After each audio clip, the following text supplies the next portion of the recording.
Unacademy. Let's crack it. नमस्कार दोस्तों, pathfinder पर आप सभी का स्वागत है। मेरा नाम है निधि।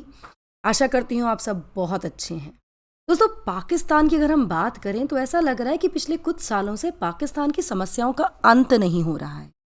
चाहे वो पॉलिटिकल क्राइसिस हो या इकोनॉमिक क्राइसिस हो, बेल आउट पैकेज को लेकर मुद्दा हो, या जो भी स्थिति पाकिस्तान में हो रही है, वो एक के बाद एक क्राइसिस आता ही जा रहा है। अब एक नया क्राइसिस पाकिस्तान में निकल कर आया है, वो है passport crisis.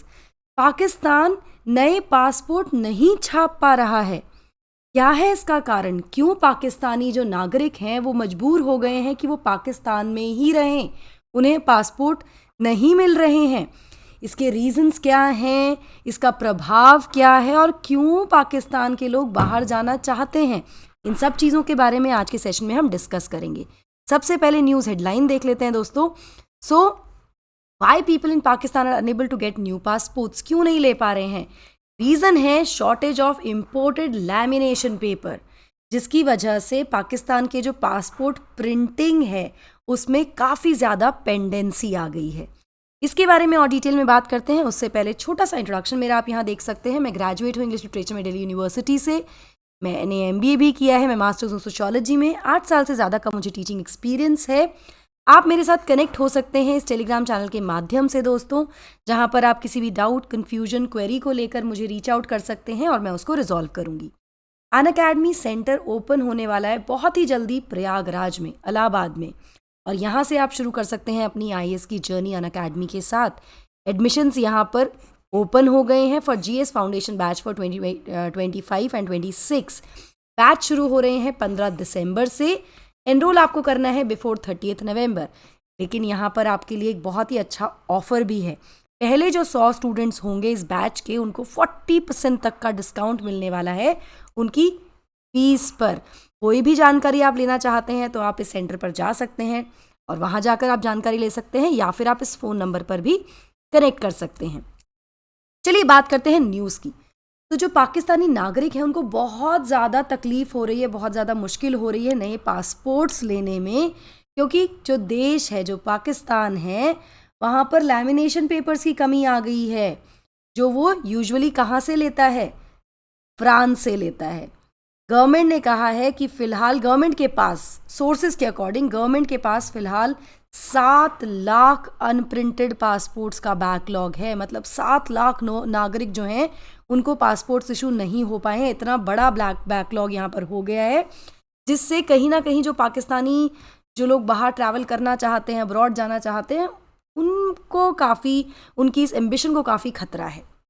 Now, according to Pakistan's Directorate General of Immigration and Passports DGINP, जो लैमिनेशन पेपर इस्तेमाल होता है पासपोर्ट में, उसको इंपोर्ट किया जाता है फ्रांस से। फ़िलहाल ये इंपोर्ट नहीं किया जा रहा है, और जो शॉर्टेज है उसने हज़ारों पाकिस्तानियों को के जो प्लान है टू ट्रैवल अब्रॉड, उसको प्रभावित कर दिया है।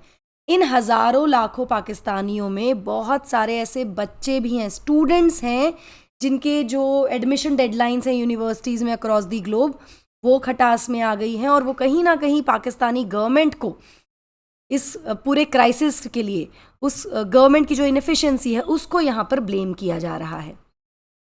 कोई भी नया पासपोर्ट इशू नहीं हो रहा है पाकिस्तानी नागरिकों के लिए। ना यहाँ पर ये आरोप लगाया जा रहा है कि despite being aware of the lamination paper shortage, मतलब ऑफिशियल्स को पता था कि लैमिनेशन पेपर शॉर्टेज हो रही है, और ऐसे पहली शॉर्टेज 2013 में भी हुई है। पहला एक मुद्दा 2013 में भी हुआ था। उसके बावजूद भी जो ऑफिशियल्स रिस्पॉन्सिबल हैं इसके प्रोक्योरमेंट के लिए, उन्होंने समय रहते कोई भी डिसीजन नहीं लिया, जिसकी वजह से पासपोर्ट की जो प्रिंटिंग है वो डिसरप्ट हो गई है पूरे देश में। इसी के साथ साथ जो एप्लीकेशंस हैं जो फाइल की जाती हैं नागरिकों के द्वारा, वो भी बहुत तेज़ी से बढ़ रही हैं। मतलब उसमें भी बहुत एकदम से सिग्निफिकेंट इंक्रीज देखा जा रहा है। बहुत सारे लोग अप्लाई कर रहे हैं पासपोर्ट के लिए। अगर एक रफ एस्टिमेट की बात करें तो डिपार्टमेंट जो है, पाकिस्तान का जो पासपोर्ट प्रिंटिंग डिपार्टमेंट है, पासपोर्ट डिपार्टमेंट जो है, वो 20,000 से 30,000 एप्लीकेशंस पर डे रिसीव करता है। लेकिन आज की स्थिति जो है, अगर हम करंट आंकड़ों की बात करें तो ये 40,000 तक पहुंच गया है। 40,000 एप्लीकेशंस पर डे हो गया है। इसका प्रभाव क्या हो रहा है? अब क्योंकि पासपोर्ट प्रिंट नहीं हो रहे हैं, लैमिनेशन पेपर की शॉर्टेज है, बैकलॉग बढ़ता जा रहा है, एप्लीकेशन सिग्निफिकेंटली इंक्रीज हो रही है। इससे जो डिलीवरी टाइम है एक स्टैंडर्ड पासपोर्ट का, उसको भी 10 दिन से बढ़ाकर 1 महीना कर दिया है। मतलब अगर आप एप्लीकेशन डालेंगे अपने पासपोर्ट के लिए तो वो 10 दिन में नहीं मिलेगा आपको, वो 1 महीने में मिलने वाला है। वहीं अगर अर्जेंट मोड पे किसी ने एप्लीकेशन डाली है तो 5 दिन की बजाय उसको 15 दिन तक इंतजार करना पड़ेगा। कोई अर्जेंट चाहता है कि उसका पासपोर्ट बन जाए तो पहले अर्जेंट मोड में 5 दिन में पासपोर्ट डिलीवरी होती थी, लेकिन अब क्या हो गया है, 15 डेज हो गया है। इसी के साथ साथ अगर पासपोर्ट को अप्लाई किया जा रहा है फास्ट ट्रैक मोड पर, तो अब इसमें 5 दिन का समय लग रहा है इंस्टेड ऑफ 2 डेज। मतलब जो ड्यूरेशन है, जो टाइम है, वो बहुत ज़्यादा यहाँ पर बढ़ता हुआ नज़र आ रहा है, उसका प्रभाव पड़ा है। यहाँ पर पासपोर्ट ऑफिस जो है पेशावर में, वहाँ के एक सीनियर ऑफिसर ने बिना अपने नाम को डिस्क्लोज किए हुए एनोनिमिटी में बताया कि वो केवल 12 से 13 पासपोर्ट ही प्रोसेस कर पा रहे हैं per day, in comparison to 3000 to 4000 passport जो कि पहले इस सब क्राइसिस से पहले हो रहा था। तो मतलब आप ये देख सकते हैं कि 3000-4000 पासपोर्ट्स पहले होते थे प्रोसेस, अब केवल 12 से 13 पासपोर्ट प्रोसेस हो रहे हैं। तो ये इसका प्रभाव पड़ा है। अब दूसरा एक क्वेश्चन ये है कि भाई अचानक क्यों इतनी तेजी आ गई है, why is there a spike, है ना, कि इतने सारे लोग क्यों पासपोर्ट के लिए अप्लाई करें कि फिलहाल 30 से पहले 20 से 30,000 होता था, अब अचानक 40,000 नंबर हो गया है। तो उसके पीछे देखिए जो पाकिस्तान के हालात हैं वो कहीं ना कहीं रिस्पॉन्सिबल हैं। जो इकोनॉमिक क्राइसिस, ये जो इकोनॉमिक समस्या पाकिस्तान फेस कर रहे हैं, जो पाकिस्तान के नागरिक फेस कर रहे हैं, वो उससे कहीं ना कहीं जो यूथ है पाकिस्तान में, उसको एक पुश मिला है कि भाई आप जाइए और बाहर कहीं नौकरी ढूंढिए, क्योंकि यहाँ के तो हालात ठीक नहीं लग रहे हैं। तो economic crisis is one of the reason जिसकी वजह से लोग बाहर जाना चाहते हैं, अपॉर्चुनिटीज़ ढूंढ रहे हैं अब्रॉड में, इसीलिए वो बाहर पढ़ने जाना चाहते हैं कि उनको वहीं पर जॉब्स मिल जाएं। इसके अलावा एक दूसरा कारण भी है which is more of a religious reason, कि जो रिलैक्सेशन है ट्रैवल रिस्ट्रिक्शंस में।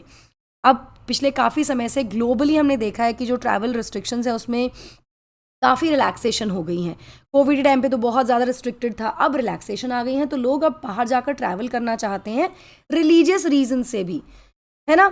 मतलब धार्मिक रूप से भी वो जाना चाहते हैं, अपने धर्म के जो धार्मिक स्थल हैं वहाँ जाकर रीच आउट करना चाहते हैं, वहाँ ट्रैवल करना चाहते हैं, या फिर टूरिज्म के पर्पज़ से भी they want to go out now, क्योंकि ऑब्वियसली 1.5-2 साल तक का बहुत सीरियस रिस्ट्रिक्शन रहा कोविड टाइम पे। तो अब लोग बाहर जाना चाहते हैं। तो फिलहाल एक तरह से कह सकते हैं कि पासपोर्ट क्राइसिस ने एक हॉल्ट पर ला दिया है पूरे के पूरे पासपोर्ट डिपार्टमेंट को और उन नागरिकों को जो बाहर ट्रैवल करना चाहते हैं पाकिस्तान से।